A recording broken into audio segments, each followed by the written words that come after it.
Hey, in this episode, you're going to hear a story from my guest Nick about his college soccer days where he received a jersey number.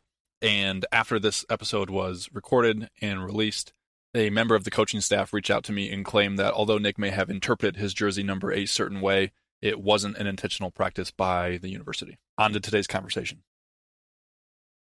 Hello, dear listener, and welcome into episode 5 of A Level Deeper. My name is Chad Miles. Have you ever met someone that you felt like was wired differently? Like you encounter them and then you just start to think, if I'm human, what does that make you? That's been my experience ever since I met Nicholas Kristock, which is a story I'll share in this episode. Nick is just one of those people whose outlook on life and actions seem to defy what feels normal in the absolute best way possible. I have some thoughts and beliefs core to my being on the way the world ought to be versus the way it is sometimes. And my standard of how it ought to be gives me confidence to know that this is how it ought to be. I'm going to strive for this future state. And it's okay if how it is does not always line up with that, as long as I'm always pushing for how I believe it ought to be. On this episode, Nick paints a beautiful picture of how he believes the world ought to be that motivates his daily actions. He shares his experiences both domestically and internationally that convinced him he needed to take a new path in life. And he shared what keeps him going each day as he approaches 8 years working toward a single mission in life. And be sure to stick around for one of my favorite moments of the episode where Nick makes a case for why you don't want overnight success in your life. Before we jump in, a couple of quick notes about the episode. Number one, you're going to hear Nick call me Chip, and that's actually a nickname that some of my close friends and family use for me, which they have for a few years now. And you know what? Since we're friends now, I invite you to use it as well. And secondly, Nick and his wife Sarah have a cute little pup who wanted to introduce herself in this episode. So you're going to hear her just a bit around the 50-minute mark of our conversation, but she just wanted to get a couple barks in there. And lastly, my hope is that you enjoy this conversation and it makes you think a little bit deeper about your life. And if that ends up being the case, I ask you to just take a moment to leave a rating for the show on whatever platform you're listening on, as it helps us reach a larger audience with these episodes. Funny enough, this episode was actually voted on to be titled the way that it is by my community on Instagram. If you wanted to be a part of that community, you can find me at Chad M. Miles. Okay, now enjoy this episode titled You Don't Want Overnight Success with Nicholas Kristock. I feel like this sort of goes against, if there were a podcasting handbook and for a podcast host, this probably goes against it. But I'm going to start our interview by telling a story. And I think it's going to make sense to you as a listener as to why I wanted to start here. But Nick and I know each other from back in high school. Well, we didn't really know each other personally, but we both went to high school together. We went to Detroit Catholic Central, which is a high school in the Metro Detroit area. And Nick, you were maybe 3 years older than I am. And the first encounter that I had with you, the first time that I saw you, was on the soccer field. And I remember attending my first soccer camp at Catholic Central in the summertime. And seeing this sort of what felt like larger than life figure. I mean, it was this guy who was flying around the soccer field, super competitive guy, great athlete, a great leader, and someone that it was clear everyone looked up to, and like just a clear leader on and off the field. And that was the first time that I sort of from a distance got to experience you and see you. And then you fast forward to, I think it was 2016, and I was helping my now wife, Eileen, at that time girlfriend, move into her new apartment with her new roommate, Sarah. It's move-in day, and I'm helping Eileen, unpack the car, and Eileen says, okay, well, Sarah's boyfriend is going to be there as well. I'm like, okay, cool, that sounds great. And all of a sudden, I think I'm walking back out to the car, and I was just like, are you Nick Kristock? And, of course, you said yes. And, it sounds funny, but I remember it almost being like this. It was like the first time, almost meeting like a celebrity is maybe a little bit of a strong word, but meeting someone who, you kind of looked up to. And from afar, I had sort of admired you in some of the different ways that I had seen you previously. And then to get to just kind of see you on that day, sort of serendipitously. And now in all of the interactions that we've had I don't know. It felt meaningful to share that. And I think in that same podcaster's handbook, it would probably say that as host, I'm supposed to ask you a question. And so I, what I bring it to is, in every interaction since then, I just see you as this person who goes at life with joy, with gratitude, someone who is an adventurer. And I have this image of you that like you just came out of the womb when you were born and you were just like, oh my gosh, it is great to be here. I am going to just dominate life. This is going to be so fun. Come on, everybody, let's do this. So I guess my question is that accurate? Have you always had this mentality that so many of us have come to know about the way that you just operate on a daily basis? Well, I have to at least start by thanking you for your words and telling you that there's few things that mean more than knowing that someone you respects you. So I appreciate you for everything you just said. Have I always been the way I am? I don't think I've always been exactly this way. I am a beautiful combination of definitely being wired a certain way, then being influenced by being raised a certain way, and then third, finding my way in the world through experiences that have shaped the person that you see before you. So let's dive into that more. I want to start with the wiring, because there are some times where I said this to Eileen within the last couple of days. I'm like, I think I used that word, that sometimes it feels like you are wired differently. When you say and you kind of attribute to some of your wiring, tell us what you mean by that. I don't know anywhere near enough about genetics and DNA to trace this scientifically, but I know that I'm the son of a nurse of many decades and a metallurgical engineer of almost 50 years. And I am the product of those two chromosomes and genes coming together to make me. And from the beginning, I absolutely can see that there was a caring spirit for others and an analytical brain to think about reverse engineering things. Why is this made the way it is, and how can we make it better? That for sure just were there from as far back as I have memories.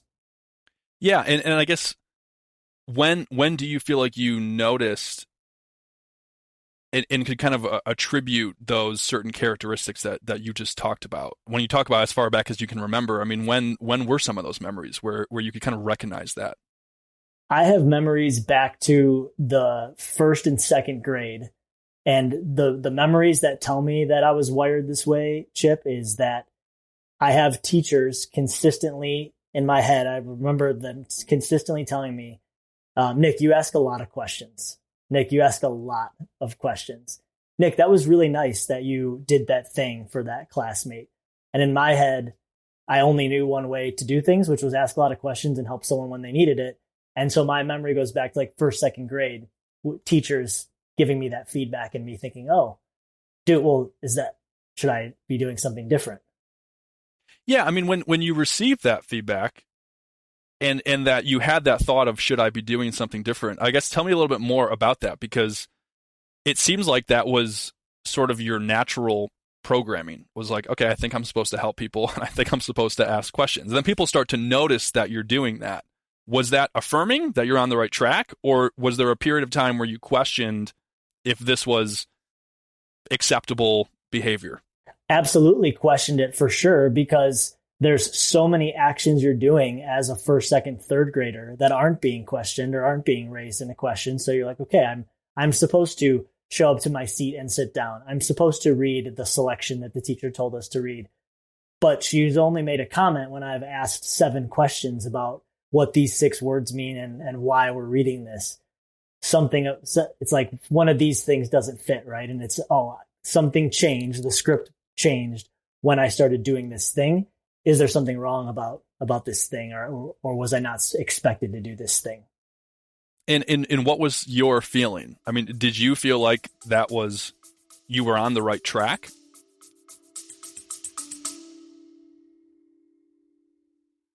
I started this podcast for a very specific reason. I crave meaningful conversations and wanted to create an outlet to have more of them in my life. By recording discussions I was already having with friends and new conversations with new people, I guess I just wanted to bring deeper, more thoughtful conversations to a larger audience because I think we all have an opportunity to grow from them. I got to tell you, it makes me uncomfortable to do so, but I'm asking for your help. I'm imagining a show funded by the people who want to support deeper conversations.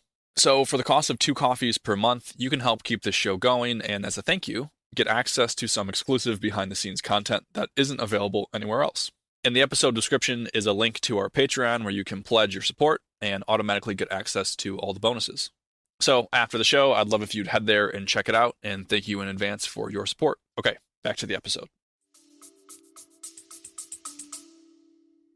I also think that I've been wired to have a healthy amount of confidence in myself that what I'm doing is okay and is right. And maybe that actually probably, as I think about it, segues into the raised part of things versus the wired part.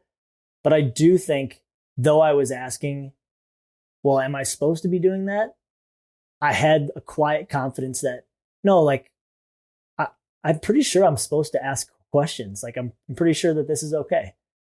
Yeah, that quiet confidence, what do you feel like led to that? Because I think that's something that is, as a friend and also a fan of yours, I think that's very evident in a very humble way. You have this sort of quiet confidence. Like, it seems like you have sort of a vision of what you want your life to be like and what you want to create and what you want to do in the world. And you seem really okay with,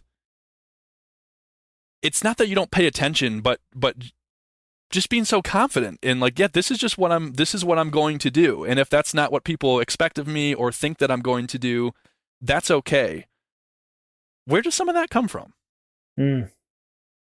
I hope we can unpack that here, because as I'm thinking about it as you're asking it, I was raised in a family that didn't use a lot of words, and it was a lot about actions.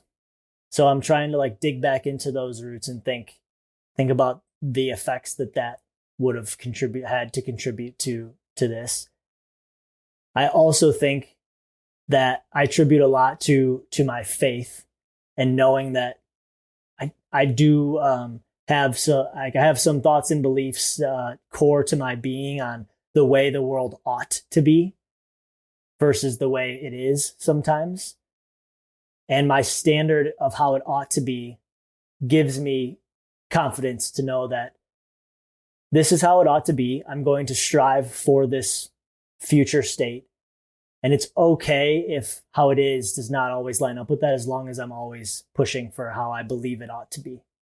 Yeah, expand on that a little bit and paint a picture for us of if we had ideally Nick's ought to be world, what are some of the characteristics of what that world looks like? Oh man, I think people everyone holds the door for everyone else. It's a fight for who's going to hold the door for the next person in line. Everyone waves at everyone. Everyone smiles at everyone as you pass them on the street. It would be almost unheard of to be looking at your phone when you were in a conversation with someone else. I could go on for a long time. More important than any of the things to me probably would be that every person you meet understands and believes wholeheartedly that, wow, they cared so much about me more than anything else that we talked about in that conversation. They cared about me, how I was doing, where I was going, and how they could help. And that is like, when you've had those interactions, right? When you talk to someone and you're like, man, we talked about sports, we talked about silly things, we talked about future things, we talked about gossip in a silly way, but I always knew in that conversation that they just wanted to know what I thought, how I felt, what I believed, where I was going, and they cared deeply about that. And that to me is like, yeah, the pinnacle of what every interaction can be. I can definitely feel it, and I think everyone listening can as well, and relate to that idea of because I feel like there's just a certain feeling to it. When you've exited a conversation or you're a part of a conversation where you feel seen, you feel heard, you feel like someone is seeking to understand you. I just feel like that's it's a very prominent feeling, and a lot of the thesis behind why I wanted to start this podcast was because as you're describing your vision of how the world ought to be or how you would like it to be, I was just finding a lot in my day-to-day life that I wish I had more interactions like that. I wish I had more opportunities where I was connecting with someone in a really meaningful way. And we were having some, whether it's, the whole premise is, yeah, I hope we're going a little bit below the surface in these conversations. But even if it is more surface level types of conversation, as you said, there's just a noticeable difference between when you're connecting with someone in that way and when you're not. Is that something that you have? Is there a certain experience that stands out to you of when you kind of learned or saw that there was a noticeable difference in the ways that you could connect with people? Well, I think globally, as I dive into an experience anecdotally, globally, I do think that there are probably three main types of the way somebody feels about the issue we're talking about. There's somebody who, one, cares to go many levels deeper and is ready to do that on a whim. Two, somebody who cares and wants to go a level deeper, but is more guarded and it takes them longer to get there, trust, etc. They're just not as comfortable. Totally cool. Or three, somebody who's apathetic about going a level deeper and maybe just isn't that interested for a variety of reasons. Brings up things in the past, you name it. Maybe there's more than three buckets, but I think that there's maybe those three globally. And so I do think when I first am meeting someone, I am trying to figure out, okay, which of these three would they put their tent in, just so I know if I can ask questions at a higher, faster pace, or if I need to like dial back a little bit. Because if there's something I've learned about myself, it is that I sometimes assume someone's on the same train that I'm on and we're going the same way and want to just dive right into a conversation on the train going 100 miles an hour, when some people like the train to start at 0 and slowly accelerate to get there. So that's interesting. I don't know if there was an early on experience, but I do know that in Australia, when I lived in Australia, I got to make some amazing relationships. And the weird part about leaving Australia was I saw the writing on the wall about 6 months before I left that, wow, this is weird. I'm gonna go home to the US in 6 months and I am never gonna live this life again. And we leave home for vacations and trips and long things, but I'll never go back and live as a citizen of Australia with a family, a host family, and a pseudo son and a pseudo brother to these people that I met. And that 6 months left in the trip changed for me. And I started changing the way that my conversations even were, I think. And I was like just hungry to glean every single ounce I could from these people, almost as if I knew I was like losing them in my life. And that was a pretty insightful experience.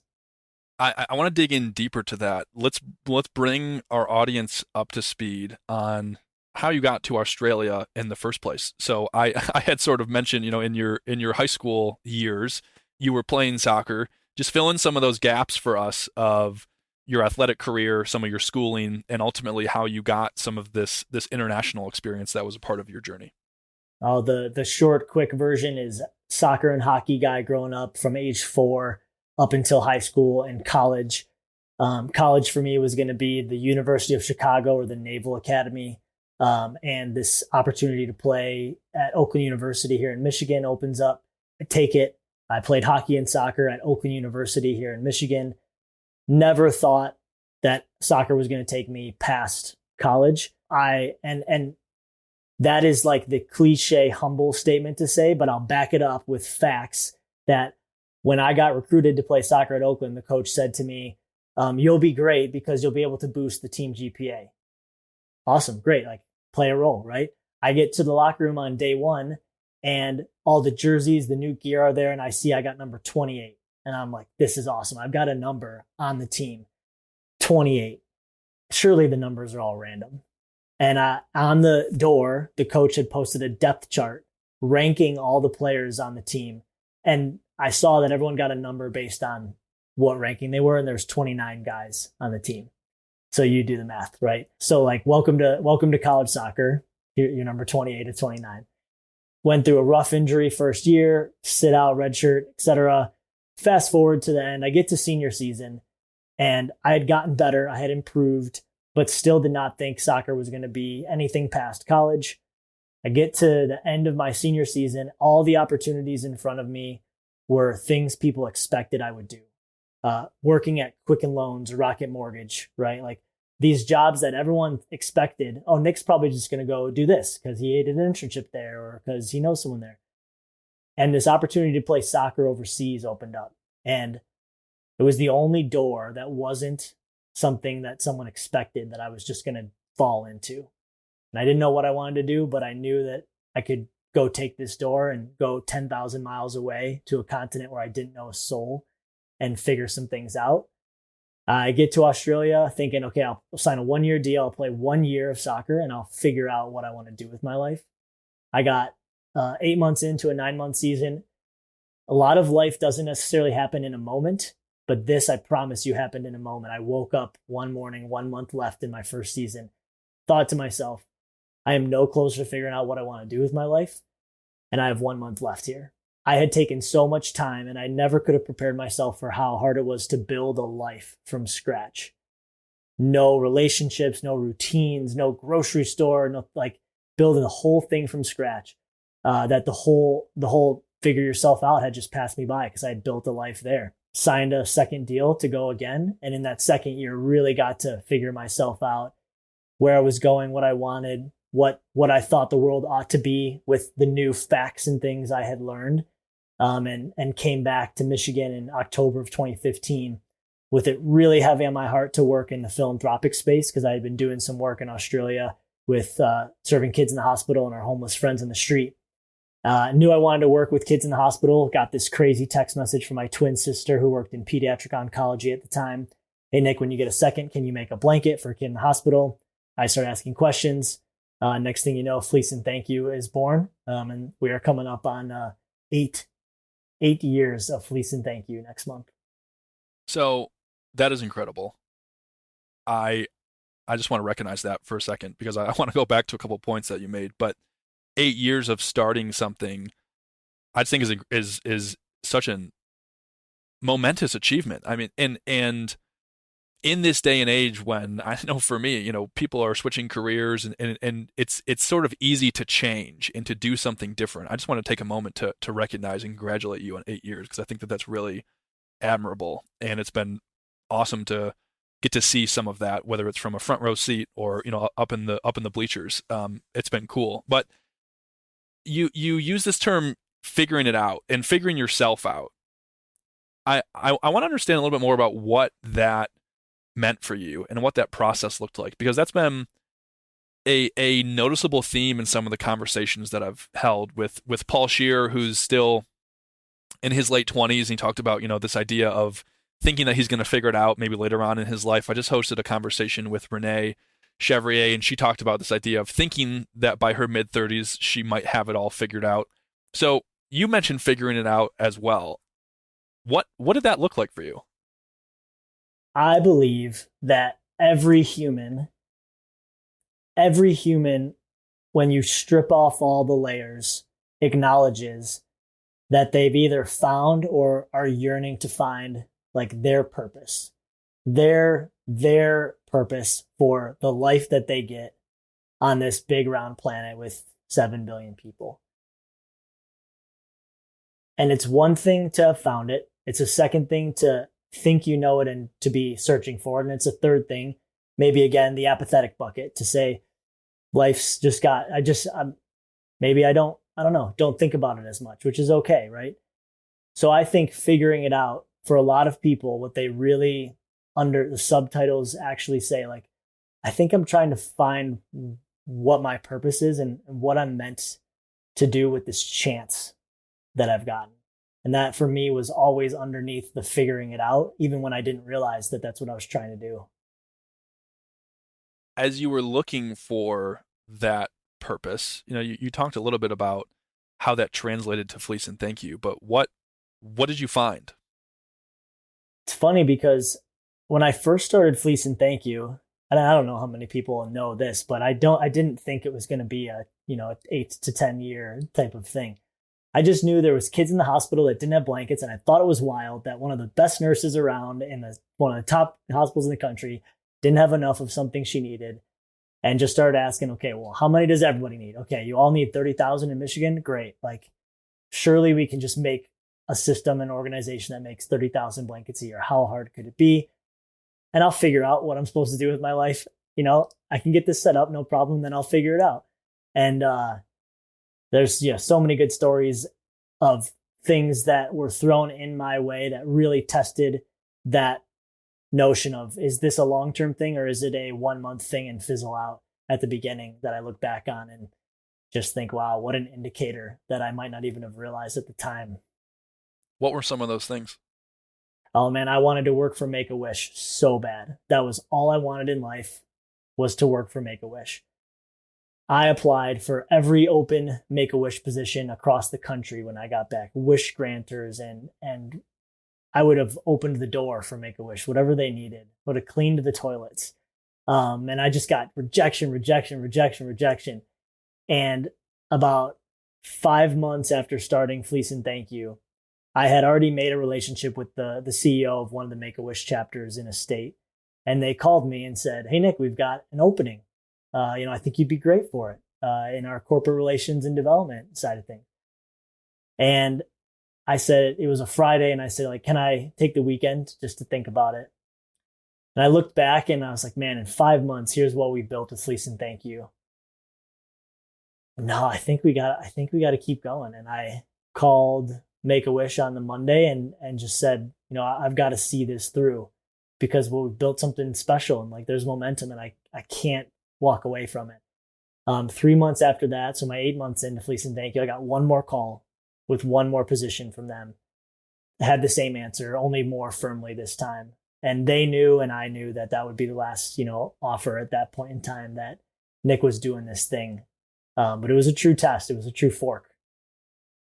As I'm hearing you tell that story, I can't help but think of number 28. And, just that idea that I'm imagining that experience of seeing number 28 and seeing that ranking that you were next to last of proclaimed, of the talent on the team.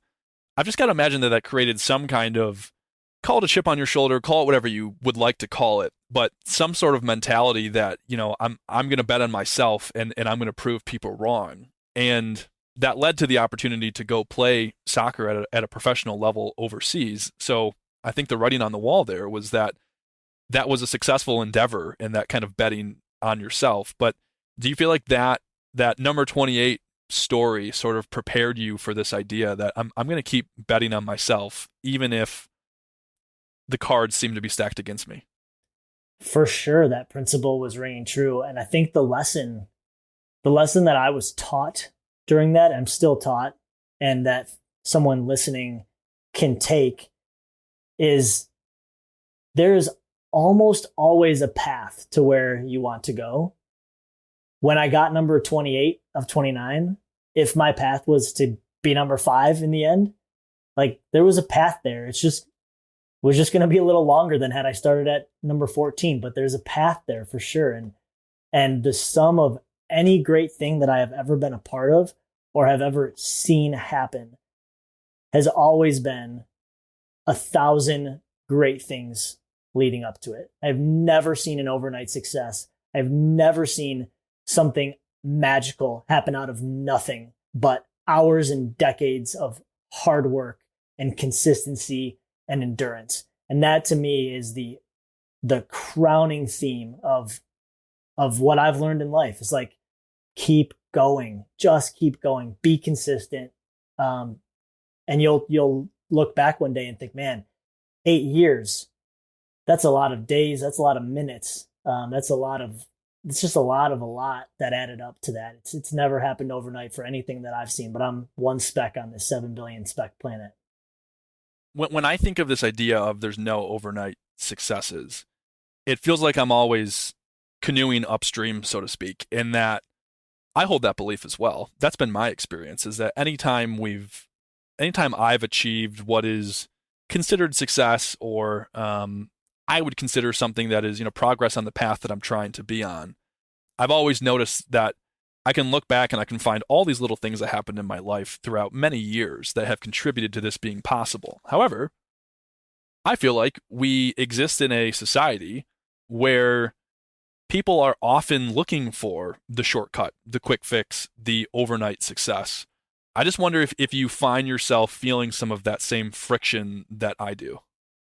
I am, and I do. And I actually want to take this even farther and say that in a society that advertises and overnight success as what ought to be, not what, actually is, I would argue and would go toe to toe against anyone that was open to being convinced that you don't want overnight success. Nobody wants overnight success. Because and I'll use a sports analogy, and then I can think of another one for the non-sports analogy folks, but pick a sport, Chad. Pick any sport. Go ahead and tell me one. Let's go football. Okay, football, right? Super Bowl, everyone knows about the Super Bowl.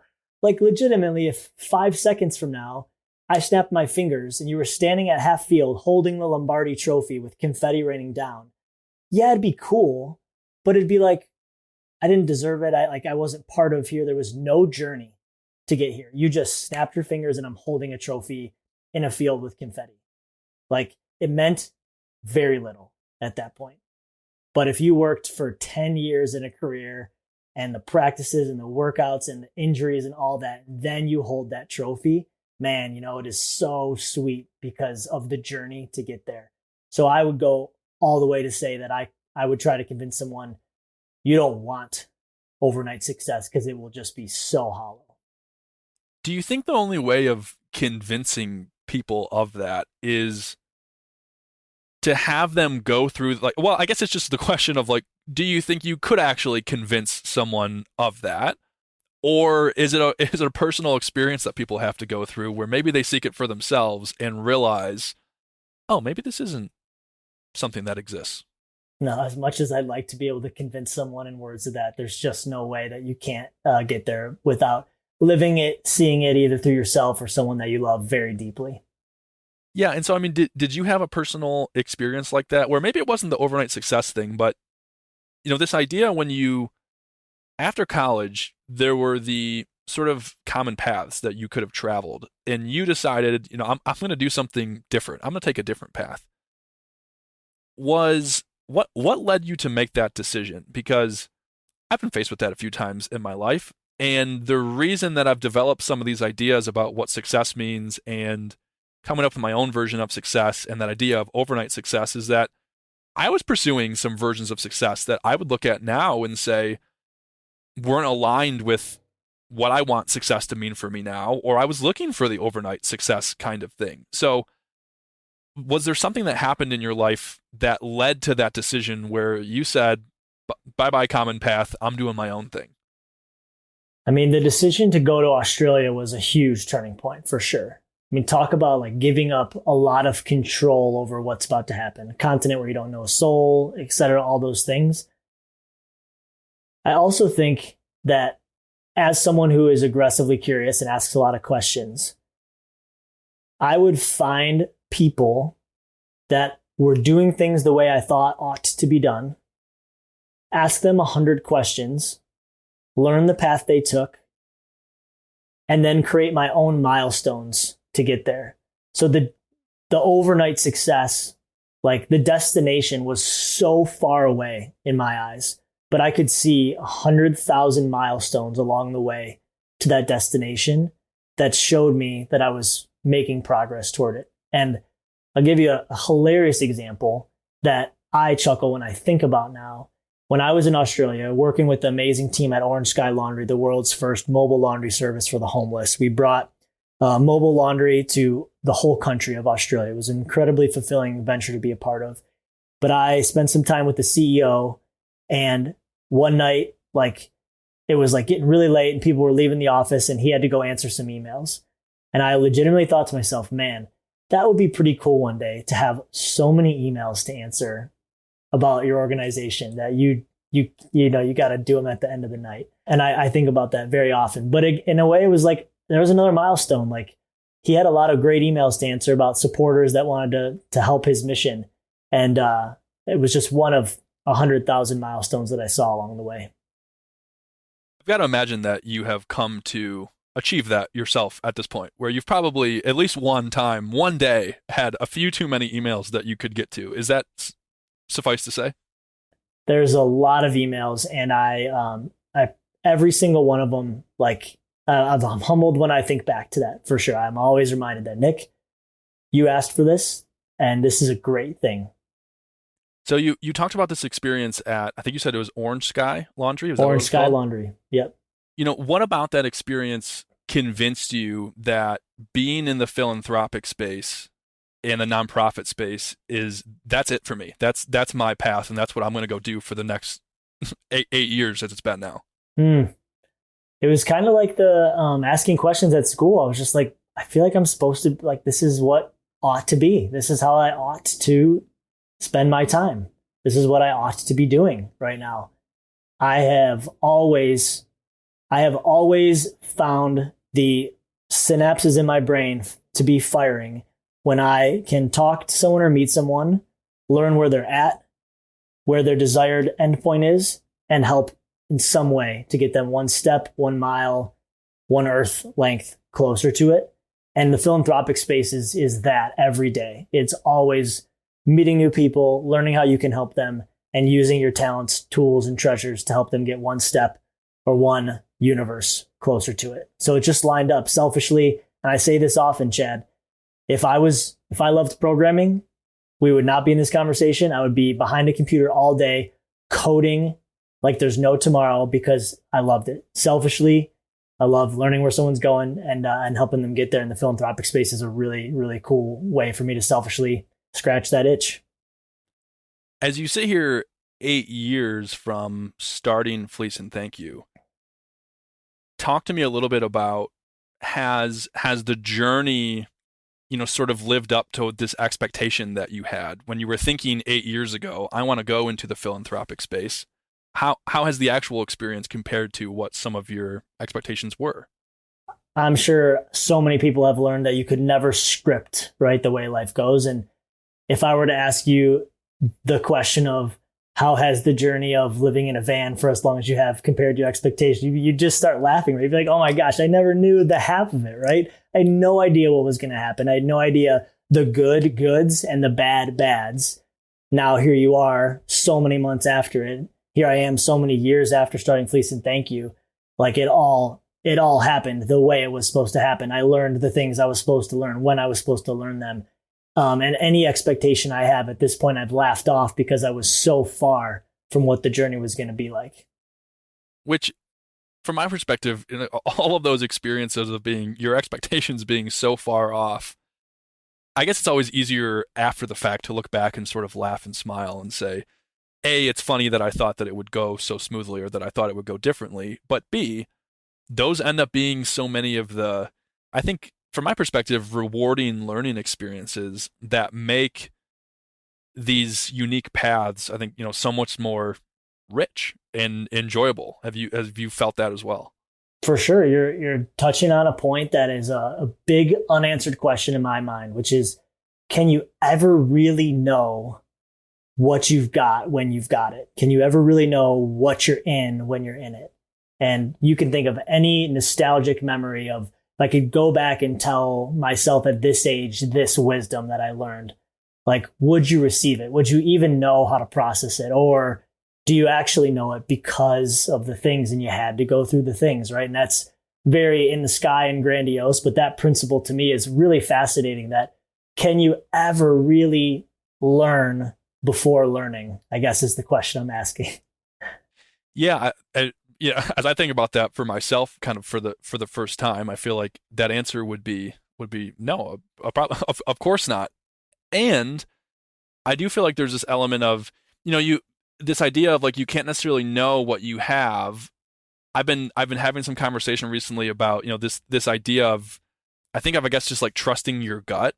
And how sometimes I struggle with that because I want to be more logical and I want to be more data oriented or number oriented, or I feel like that's how I'm supposed to make decisions.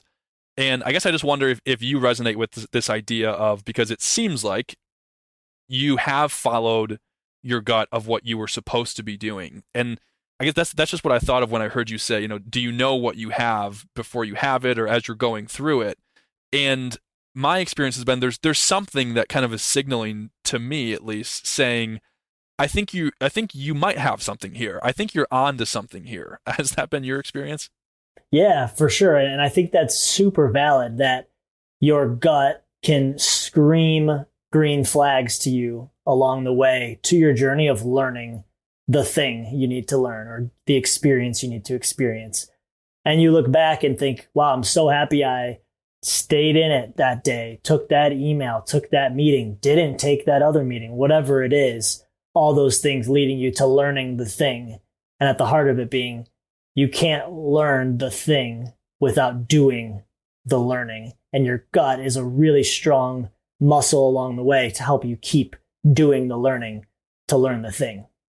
So you decide to go on this journey of, you have this conversation and you understand that there's a problem that kids in hospitals in Michigan, and I'm sure the problem is much greater than just Michigan, but you decided to focus there. Kids in hospitals in Michigan need blankets. They need comfort. They need support. And this number of 30,000 was the number of kids who need that type of support. I guess just fill us in on what sort of, as you've been at this mission now for 8 years, what that journey has been like, what sort of the status of that problem is as we sit here now, and just fill us in a little bit more about the journey that Fleece and Thank You has been on. 8 years of twists and turns and high highs and low lows, but here we are today, and 30,000 kids a year go into the hospital and have to stay at least one night. And 17,000 of them have comfort, color, and connection guaranteed because of Fleece and Thank You. And that to me is that is a milestone along the way to be celebrated often. We are I'm so proud and so grateful for so many people that have helped make that a reality. And we're pushing to far more, right? And 30,000 is Michigan, and 151,000 is the Midwest, and 964,000 is the country. But there's a path to get there. There's 100,000 milestones along the way to get there. There's an end destination, but there's so many things to celebrate and push for along the way. And so many things that we'll learn as we do the learning over the course of time. I think sometimes in today's just kind of day and age, we're used to seeing large numbers, and I say that a lot in, whether it comes to social media or money or whatever it is, we're sort of used to seeing large numbers. And so I don't want to gloss over when you say 17,000.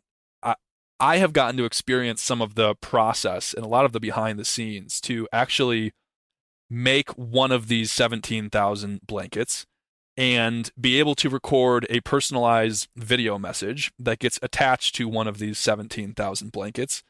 And then that ultimately gets delivered to a child who's in the hospital who can then respond back to you. And so I would hate for our audience to gloss over this number of 17,000 blankets. And seeing after one of, a Fleece and Thank You event, or after if you go volunteer at the warehouse and you help build some blankets for a couple of hours, and seeing bags of, however many it is at this point, 5-10 blankets that are in a bag and are ready to be sent off into the next stage of their journey.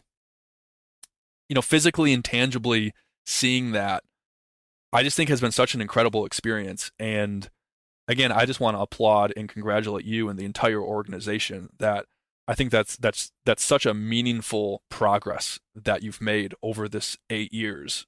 As I hear you talking about beyond Michigan and to the Midwest and to the country, I've got to imagine that some of what is behind this journey that has turned into 8 years. And as we're sitting here talking today, I'm not getting the sense that you're getting ready to hang up this mission or what you want to accomplish. So what is it that keeps you motivated, that keeps you going as you are 8 years into this journey and likely many more to go? I tell my team, and I say this often, that like we are climbing a mountain. And there is a possibility that this climb will go for so long and take so much that some of us may not see the summit.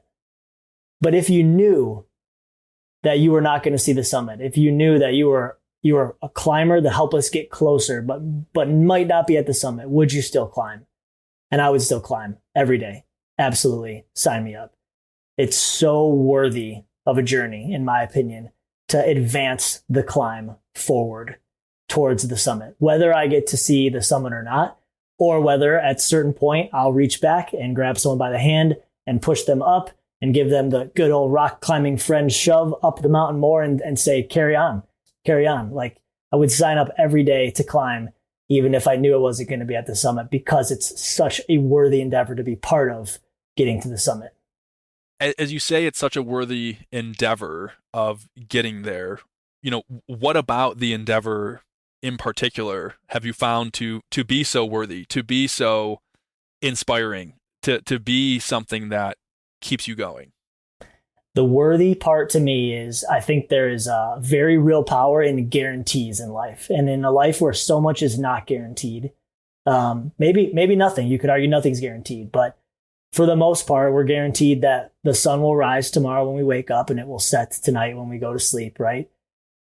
I want comfort and connection to be as guaranteed as the trash can guys will come and empty the trash out on Fridays and the sun will rise tomorrow, that when they enter the hospital room, there's comfort, color, and connection waiting on the bed. That to me is incredibly, incredibly powerful to push towards that guarantee, because we live in a world where so much is not guaranteed. So to me, the worthy journey is creating that guarantee that every kid, every single time, every family knows that there was somebody who cared about their journey. There's a colorful blanket waiting on the bed with that video message of support. Yeah, I mean, if I haven't accurately or properly described sort of just so that people have a clear picture of the totality of like the service, and service doesn't even do it justice, but the experience that Fleece and Thank You provides for both volunteers and for kids and families in hospitals. Just paint that picture a little bit more clear for us. Yeah, today we do 500 to 700 events across the country. We get orders from all 50 states and 14 countries around the world to make our blanket kits with a special video message patch on them. The average blanket is touched by 4 human hands when it goes and gets made out in the wild at homes and businesses around the country. It comes back into our warehouse where a group of young adults and adults with different cognitive and physical impairments will then handle that blanket, take it through quality control steps that end in washing, drying, individually wrapping and sealing germ-free blankets, and then distribute it to a hospital where on average a patient's going to have 2 family members in the room with them. So you multiply 17,000 blankets times 4 people that on average are going to help make that blanket. 17,000 kids in the hospital on average times 3 family members. We're reaching tens of thousands of people a year through the process that we've been able to create and establish. And that's only going to continue as we push more towards that guarantee, 30,000, one for every kid in the state. As you were saying that, I don't know, I just had this vision of like a tree, and it's amazing to see how many little branches end up being part of this incredible tree that you're kind of building, and how many people it touches, whether it's the branch part of it or the root part of it. I guess it all applies, but how it just branches out and has such an impact.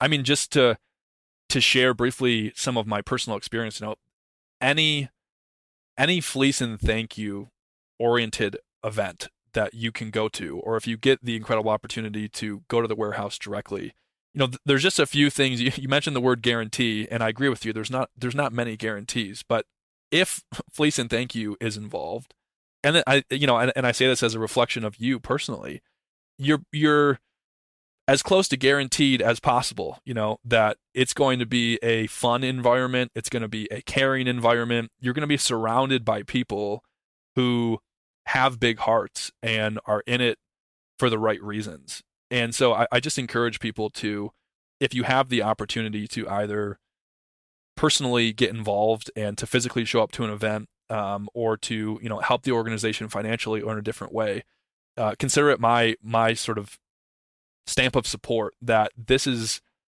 just a special organization. It's been really cool to, as I said, at times be kind of in that front row seat and see how the organization operates. And I just have to imagine so much of that comes from the person who's at the top casting the vision. No, I appreciate that. You've said a nugget there that is so valuable to not be overlooked. For someone listening, this tree philosophy, right? I'm very fortunate that I work in an organization where I can see the tree. Like, the tree has very real, tangible roots, and I can see like orders and blanket makers and volunteers.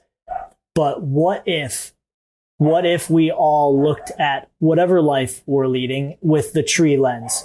I really think that we all are part of some tree. We are the base of some tree, and the closest branches are the family and friends that, we care deeply about and our go-tos, or that call us when times are rough, hard, celebratory, etc. The people we hold the door for are parts of that branch. And I know that can start to get really cliche if you play that out, but the nugget there that you said that to me is a challenge to everyone is just to think for a second about, what does my tree look like? And what do I need to do today to just grow the tree a little stronger? Because I really think we all are part of a tree, multiple trees probably, but we're all part of a tree. As we sort of wrap up our conversation, we're sitting here today, and for those of you listening, and you're not gonna be able to see this, but I'm seeing Nick. I'm talking to him, and on his hat, he has a black hat on that says "Grateful Human," and on his shirt, he also has a white shirt on that says "Grateful Human." And I think as a listener, you can get a sense for why that is so fitting for him to be wearing this gear today. But I just wanted to, as we're having this conversation, Nick, I'm having that moment of grateful human. To me, you embody so much of what those two words represent and mean. And I talked about, this vision of you just kind of being born and coming out of the womb as, to me, someone who was just incredibly grateful for the opportunity to be alive, to impact people, to leave a mark on the world. What this idea of gratitude, what role has that played in your life? One of my favorite books says, "To whom much is given, much will be required." That phrase often ends with, "To whom much is given, much will be expected." You can let down an expectation. You have to fulfill a requirement. So to me, it's the operative word is very important. To whom much is given, much will be required. For probably anyone that has the access to be able to listen to a podcast episode, this one in particular, you've probably got quite a bit to be grateful for. What I have learned in now interviewing 55 people in the last 90 days now about gratitude is that, one, gratitude is a muscle. And like any muscle that you want to be stronger, you have to work it. You have to work it every day for it to be stronger. And two, it is incredibly hard, possibly impossible. Verdict's not out yet, but it seems that it's trending that way after 55 conversations in 90 days. That gratitude cannot exist in the presence of other emotions like fear, anger, frustration. And so with those two things in mind, every day, can you find a reason to work your gratitude muscle and go to the gratitude gym and work it? And I promise it'll help. And, anxiety and fears and concerns that you have, because it is really hard for other feelings to exist when gratitude is present. And that's powerful to me. I mean, we could talk for a long time about that, but there's very real power in gratitude. Based on that point number 2, is gratitude in your mind, sort of this like, I guess I'm thinking of chicken or egg type deal. Is gratitude almost this like superpower where if I flex that muscle, it will help remove some of those other feelings? Or, do I have to set some of those aside in order to intentionally be grateful in the first place? No, I'm so sold on the former. Gratitude is like the nicest bully on the block type of thing. Flex the muscle, be intentional, and it will push those other feelings, out of the way. you are rarely just going to wake up and gratitude's going to find you. Like, it is an others oriented mindset, and you've got to, go out and find it for yourself. But that's the flex. That's the workout right there. It's in the moments when a lot's gone wrong for you in a day and you're feeling down and unsure of yourself and not, quite positive what's going to happen next and uncertain about the future. In that moment, can you do the workout of just thinking, you know what though? I'm really grateful I got to have a conversation with Chad today. Man, what a great time it is when I talk to him. I am so grateful I got to wake up next to my wife today and kiss her on the forehead and wish her good morning. Like, wow. No way can some of those anxieties exist when you're having some of those thoughts, but you got to be intentional. You got to work the muscle. Well, you can consider me grateful that we had the opportunity to have this conversation today. I'm always grateful for every time we get to connect, whether it's being recorded or not. So thank you for being here. Thank you for being willing to share your story. If people wanted to keep up to date with you or with some of your different endeavors or Fleece and Thank You, what are some of the ways that people might be able to do that? Yeah, well, it's been awesome to have this conversation. It's, we've had so many amazing conversations, and some recorded, some not, and more to come for sure. So I'm grateful to have had this time together. I appreciate it. And if someone's like, this guy's got some interesting ideas, let me test the waters here and see what else there is, or they thought Fleece and Thank You was interesting or Grateful Human, at Fleece and Thank You on all social channels. Check it out. Give us a try. We really want to try to earn your attention and earn your support. And if you give us the chance to do that, I'm confident that we will. And then at We Are Grateful Humans on all social channels as well for just a ton of great gratitude content. So at Fleece and Thank You, at We Are Grateful Humans are great places to start. Awesome, man. Thanks for being here. Thank you. Whether you're a first-time listener or a long-time listener, I just wanted to share my gratitude for you to tune into this show and invest your time with me and my guests. It's really meant a lot to me. If you enjoyed the episode, would you mind leaving a rating for the show on whatever platform you're listening on? It would really mean a lot to me and help support the show. And lastly, if you're listening on Spotify, be sure to scroll down below the episode to take part in this week's poll and question to be featured on social media. Thanks for tuning in, and see you next time.